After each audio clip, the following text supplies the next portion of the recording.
Hello and welcome into Talk FCB and welcome back to the channel here today, guys. And what I thought I would do is actually create a sort of daily rumour mill, if you like, basically going through all of the transfer rumours surrounding Barcelona, because now that Neymar is officially leaving the club, get ready to be linked with absolutely every player under the sun. It's going to happen, you just know it is. The journalists are sat there in their offices like, this is great, because now we can create any rumour we like and people might believe it. So that's the problem. We got to go through the rumours, we got to sort out what's true, what could not be true, what might be true, and just have a look at some of the players that we are being linked with and whether or not there's any substance behind those rumours. So the first thing to note, guys, is that Neymar is on his way out of the club. He will leave Barcelona this summer and he will sign for PSG. There was a bit of a problem this morning. Both PSG's and Neymar's lawyers went to the offices to visit the La Liga, the LFP, Javier Tebas. They were all there and they actually tried to pay Neymar's release clause. Now, LFP said no way, we're not accepting it, we're not accepting any form of payment because we don't know where the money is coming from. They didn't know whether there was a possible input from Qatar or some sort of industry on that side of things. They didn't really know where the money was coming from, who was paying Neymar's release clause. They said, we're not accepting it, the deal won't go through. LFP La Liga absolutely did not want this deal to go through. Neymar, of course, is a very marketable player. He helps put their league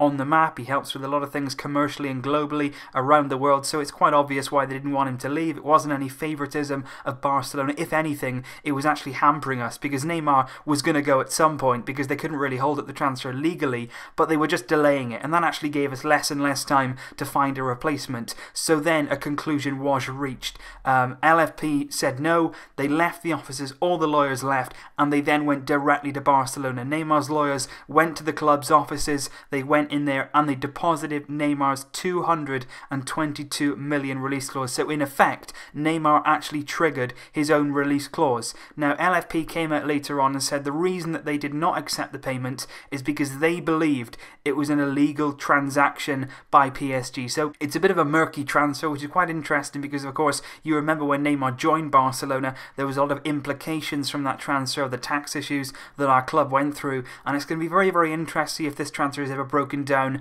by the hierarchy in football to see exactly what's gone on with this payment of Neymar's release clause. Who's it being paid by? What sort of money is coming into the deal? And where exactly is the money coming from? Not our concern, though. Do not worry about that for a second. All we need to worry about is what we're going to do with that money, because we do now have Neymar's release clause. All 222 million of it has been paid. We've got the money, and now it's over to Roberto Fernandez, the sporting director, to go out, identify his targets, and for us to get the players that we need to strengthen our squad and replace Neymar in the best possible way. Now, I did a podcast yesterday discussing a number of different alternatives that we could go for this summer. My personal opinion is that we should go for Ousmane Dembélé and Jean-Michel Siri, who, by the way, actually created a fantastic assist last night in their Champions League qualifier against Ajax. If you do get a chance to take a look, please do. There was a little through ball, Seri made a brilliant darting run, and then a backheeled assist to his teammate to score a very, very important goal for Nice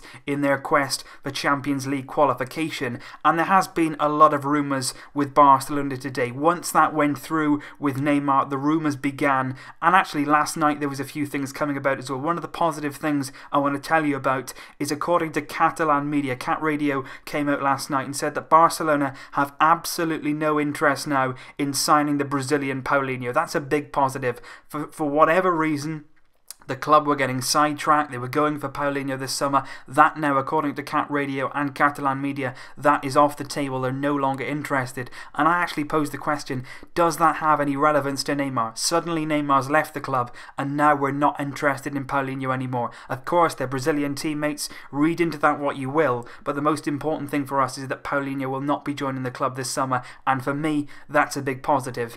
The thing that came out this morning, Sport reported it initially, that Barcelona were quite interested in paying the release clause of Inigo Martinez of Real Sociedad. According to Sport, Valverde is a very, very big fan of the centre-back Martinez and wanted to pay his 32 million release clause. This is quite an interesting one because although Inigo Martinez is only 26, we have been linked with this guy a number of times before. A lot of times during Pep Guardiola, Inigo was linked. He's a left-footed centre-back, which is quite rare. He's very, very comfortable and good on the ball. That's why he's always been linked with Barca, because I think he would suit our style style of play.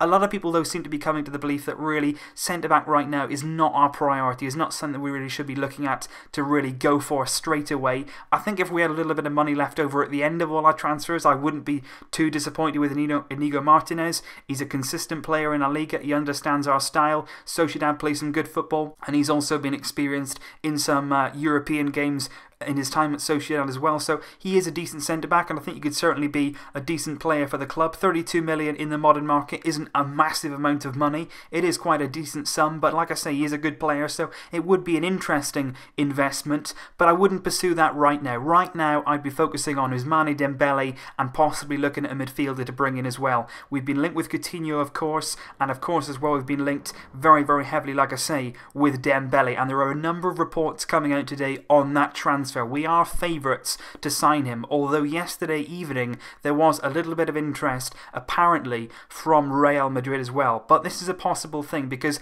both Mbappe and Dembele may be on the move this summer, and Real Madrid and Barcelona are reportedly interested in both of them. Now, personally, I believe that Madrid definitely want to sign Mbappe, and Mbappe wants to go to Real. And likewise, I think we want Dembele, and Dembele wants to join us. I think, and I wouldn't be too surprised if that's the way things worked out, but I think Dortmund and Monaco both want us to sort of compete for both player, because you know what it's like when two clubs both want the same player. The price goes up, they drive the price up, and that's exactly what the clubs want. So I don't think there's a lot of interest from Real Madrid in Dembele, just like I don't think there's a lot of interest from us in Mbappe.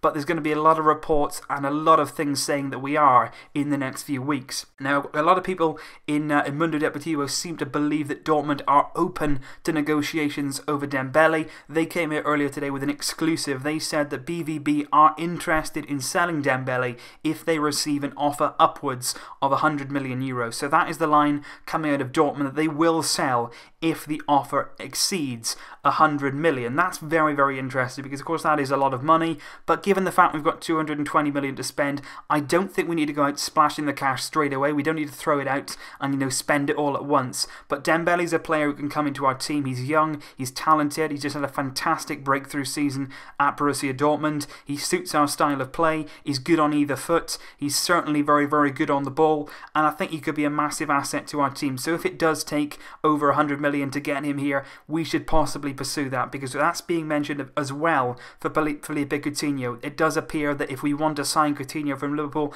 they're being absolutely resolute. They're saying he's not for sale under any circumstances. So if we want to sign him this summer, he too is going to cost 120, 130 million euros. So that is the lines that are coming out of MD. There's a lot of different things coming out. Antoine Griezmann was a potential target that's been mentioned by Catalan sources as well, and Rack 1. Rack 1 actually came out with a very, very interesting line on Griezmann earlier on. They say that Valverde is actually a very, very big fan of Griezmann. He's admired him in La Liga and his progress in becoming a very, very pivotal figure at Atletico Madrid. And Rack 1 actually say that Griezmann will not leave the club this summer, but Barcelona want to actually activate his release clause next summer. And what's his release clause? 200 million euros. That is a lot of money. He'll be 27 by that point. Make of that what you will. I think Griezmann's a phenomenal talent. He's not a winger. He was a winger when he was at Real Sociedad, but right now he operates solely down the middle for Atletico Madrid. And apparently, according to Rack 1, Dembele will be targeted this summer. He is the absolute priority signing,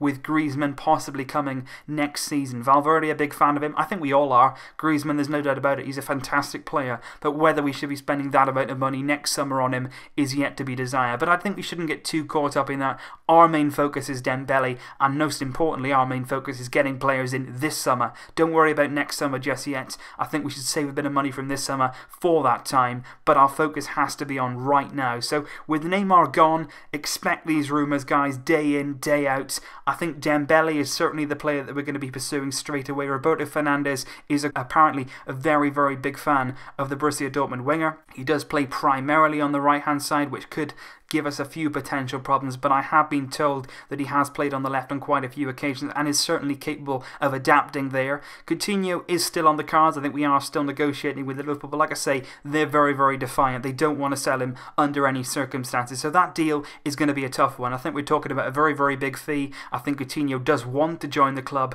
but it's going to be tough to get him from Liverpool. I think the Inigo Martinez sort of story was a very interesting one. I think that he would be a decent signing, maybe not a priority right now, but if we had a bit of money left over towards the end, you think possibly Thomas Vermaelen could leave in this window. He could be going out to the Premier League. West Brom are interested in him. And then there's somebody like Mascherano who will definitely stay at the club this summer, but I think next summer, the coming season could be his last year. He could leave the club next summer, and then we might need to go into the market. Marlon is still very young.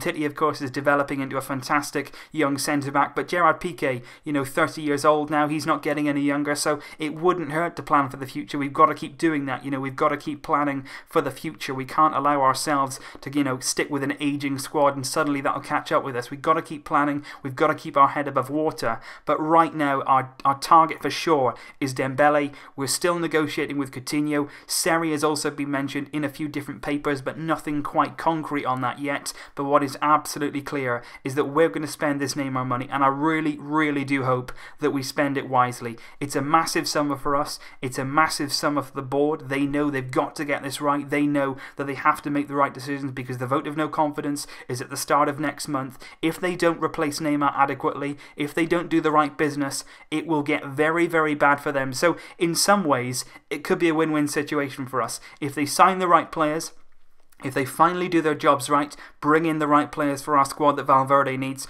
it'll be a great summer for us and hopefully we can move forward as a club. If they don't bring in the right players and we suffer for it, they will certainly, for me, the Sochis will see sense and they will overthrow the board and the vote of no confidence might go through. But of course, what we're hoping, of course, is for success. I would never wish anything else on Barcelona. We want the best for us this summer. We want to move forward as a club, and I absolutely hope that those at the top in power do the right thing this summer, pursue the right players, and get the players that Valverde needs to be successful next season. So, as always, guys, make sure you leave your thoughts down below. I want to hear your thoughts on potential signings, potential rumours, anything you've heard. Let me know down below, and I'll try to respond to as many as I possibly can. I'm always interested to hear your thoughts, guys. Thank you all for your support in the podcast yesterday. I'm glad that you enjoyed it, and I'll certainly be bringing you that very, very soon. I'm glad that you liked the extended format. Like I said, it wasn't for everyone. Not everybody will love it, but those who did enjoy it, I really do appreciate the kind feedback, and also I really do appreciate the support on Patreon as well, which is going to hopefully help me bring the podcast to SoundCloud and iTunes in the future. So let me know your thoughts down below. I will see you very, very soon. But until then, as always, Vesca el Barça.